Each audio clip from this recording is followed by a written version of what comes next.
Buenas noches a todos. En esta oportunidad estamos en Las Vegas.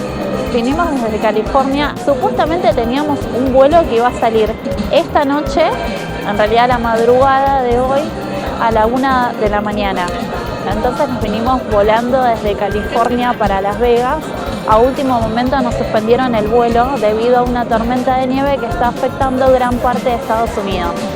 Así que bueno, nos quedamos varados acá. Así que recién tenemos el próximo vuelo mañana a la noche, o vendría a ser a la madrugada del próximo día. Así que bueno, nos quedamos lamentablemente varados en Las Vegas. No sé si es lamentablemente o con mucha suerte.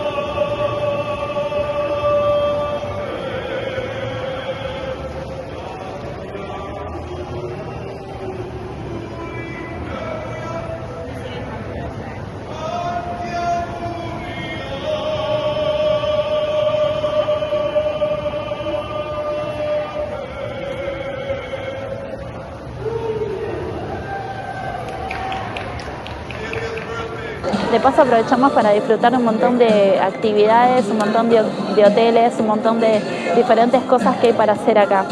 Así que bueno, les voy a compartir diferentes imágenes de distintos hoteles de lo que fuimos visitando, y aparte estamos esperando que sea la hora en que aparezcan las famosas aguas danzantes.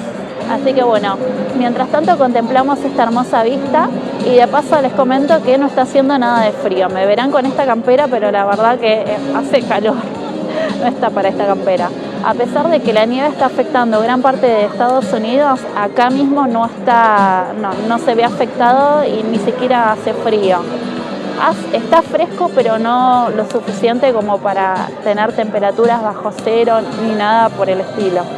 Así que la verdad que está súper llevadero, está hermoso el clima, muy fresca la noche, hermosa para disfrutarla. De día fue espectacular, no hubo nada de nubes, hubo un día la verdad que genial, y la noche también espectacular, como verán.